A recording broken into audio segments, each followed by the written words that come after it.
ನಮಸ್ಕಾರ. ದಿನಾಂಕ 23/2/2026ರಂದು ಛತ್ರಪತಿ ಶಿವಾಜಿ ಮಹಾರಾಜರ ಜಯಂತ್ಯೋತ್ಸವದ ಅಂಗವಾಗಿ ಹಮ್ಮಿಕೊಂಡಂಥ ಏನು ಮೆರವಣಿಗೆಯಲ್ಲಿ ಬಾಗಲಕೋಟ್ ನಗರದಲ್ಲಿ ನಡೆದಂಥ ಘಟನೆಗೆ ಟಿಪ್ಪು ಕ್ರಾಂತಿ ಸೇನೆ ಸಂಘಟನೆಯು ತೀವ್ರವಾಗಿ ಖಂಡಿಸುತ್ತಿದೆ.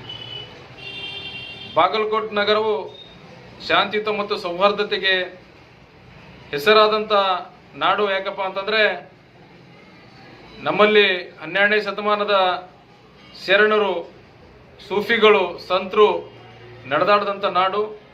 ಇಲ್ಲೆಲ್ಲರೂ ಕೂಡ ಭಾವೈಕ್ಯತೆಯಿಂದ, ಯಾವುದೇ ಜಾತಿ ಧರ್ಮ ಇಲ್ಲದೆ ಭಾವೈಕ್ಯತೆಯಿಂದ ಇಲ್ಲಿ ಬಾಳ್ತಾ ಇದ್ದಾರೆ. ಆದರೆ ನಾನು ಈ ಒಂದು ಕಾರ್ಯಕ್ರಮ ಅಂದರೆ ಈ ಒಂದು ಮೆರವಣಿಗೆ ಆಗೋಕ್ಕಿಂತ ಮುಂಚೆ ಬಾಗಲಕೋಟ ಗ್ರಾಮದಲ್ಲಿ ಅಂದರೆ ಬಾಗಲಕೋಟ್ ಪಟ್ಟಣದಲ್ಲಿ ಹಲವಾರು ಸಂಘಟನೆಗಳು ಸೇರಿ ಒಂದು ಮನವಿ ಸಲ್ಲಿಸಿದ್ದನ್ನು ಕೂಡ ನಾನು ನೋಡಿದ್ದೆ. ಆದರೆ ಕಾನೂನು ಮತ್ತು ಸುವ್ಯವಸ್ಥೆ ಅದನ್ನು ಮುಂಜಾಗ್ರತವಾಗಿ ಅದನ್ನು ಒಂದು ಸ್ವಲ್ಪ ಸೀರಿಯಸ್ ಆಗಿ ತಗೋಬೇಕಾಗಿತ್ತೇನೋ ಅಂತ ಅನಿಸ್ತಾ ಇದೆ. ಯಾಕಪ್ಪ ಅಂತಂದ್ರೆ ಮೆರವಣಿಗೆಯು ಹೊಂಟಂತ ಸಂದರ್ಭದಲ್ಲಿ ಮಸ್ಜಿದ್ ಸಮೀಪ ಬಂದಾಗ, ಪಂಕಾ ಮಸ್ಜಿದ್ ಸಮೀಪ ಬಂದಾಗ ಕಿಡಿಗೇಡಿಗಳು ಏನು ಕಲ್ಲೆಸ್ತರು ಮತ್ತು ಚಪ್ಪಲಿ ಎಸ್ತರು, ಅದು ಒಂದು ಬಹಳ ಒಂದು ಹೀನಾಯವಾದ ಕೃತ್ಯ. ಅದನ್ನ ಆಗಬಾರ್ದು, ಮಾಡಬಾರ್ದು.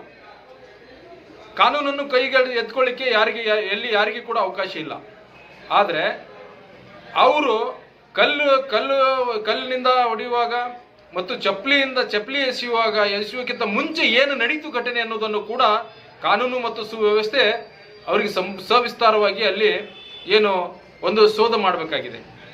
ಯಾಕಪ್ಪ ಅಂತಂದ್ರೆ ಇವತ್ತು ಸರ್ವೇ ಸಾಮಾನ್ಯವಾಗಿ ಎಲ್ಲೋ ಒಂದು ರ್ಯಾಲಿಗಳಪ್ಪ ಅಂತಂದ್ರೆ ಎಲ್ಲೋ ಒಂದು ಪ್ರೊಸೆಷನ್ಗಳು ಹೊರಟಾಗ, ಮಸ್ಜಿದ್ಗಳು ಬಂದಾಗ ಪ್ರಚೋದನಕಾರಿಯಾದಂಥ ಏನು ಗೀತೆ, ಬನಾಯಂಗೆ ಮಂದಿರ್ ಗೀತೆ ಹಾಕುವುದಾಗಿರ್ಬೋದು, ಅಥವಾ ಒಂದು ಪ್ರಚೋದನಕಾರಿ ಸನ್ನೆಗಳನ್ನು ಮಸ್ಜಿದ್ ಕಡೆ ಮುಖ ಮಾಡಿ ಪ್ರಚೋದನಕಾರಿ ಸನ್ನೆಗಳನ್ನು ಮಾಡುವುದಿರ್ಬೋದು.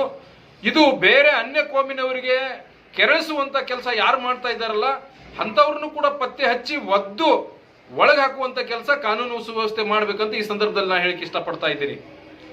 ಅದಾದ ನಂತರ ಕಾನೂನು ಸುವ್ಯವಸ್ಥೆ ಕಟ್ಟುನಿಟ್ಟಾಗಿ 144 ಕಲಂ ಜಾರಿ ಮಾಡಿದ್ರೂ ಕೂಡ ಅಮಾಯಕ ಜನರ ಮೇಲೆ ಕಲ್ಲೆಸೆಯುವಂಥದ್ದು, ಅಮಾಯಕ ಜನರ ಅಂಗಡಿಗಳ ಮೇಲೆ ಕಲ್ಲೆಸೆಯುವಂಥದ್ದು, ಮತ್ತೆ ಅವರ ಹಣ್ಣಿನ ಅಂಗಡಿಗಳ ಮೇಲೆ, ತರಕಾರಿ ಅಂಗಡಿಗಳ ಮೇಲೆ, ಅಮಾಯಕ ಜನರ ಮೇಲೆ ಕಲ್ಲೆಸೆದು ಭಯದ ವಾತಾವರಣ ಉಂಟು ಮಾಡ್ತಾ ಇದ್ದಾರಲ್ಲ, ಅಂಥವ್ರು ಯಾರೇ ಇರಬಹುದು, ಅವರಂತ ಯಾವುದೇ ಸಂಘಟನೆಯವರು ಇರ್ಬೋದು, ಯಾವುದೇ ಧರ್ಮದವರು ಇರ್ಬೋದು, ಅಂಥವರನ್ನು ಒದ್ದು ಬುದ್ಧಿ ಕಲಿಸಬೇಕು ಅಂತೇಳಿ ಈ ಸಂದರ್ಭದಲ್ಲಿ ನಾನು ಅಲ್ಲಿ ಬಾಗಲಕೋಟೆ ಜಿಲ್ಲಾ ಪೊಲೀಸ್ ವರಿಷ್ಠಾಧಿಕಾರಿಗಳಿಗೆ ಮತ್ತು ಗೃಹ ಸಚಿವರಿಗೆ ಮತ್ತು ಈ ಕರ್ನಾಟಕ ರಾಜ್ಯ ಸರ್ಕಾರಕ್ಕೆ ನಾನು ಈ ಮುಖಾಂತರ ಒತ್ತಾಯ ಮಾಡ್ತಾ ಇದ್ದೀನಿ.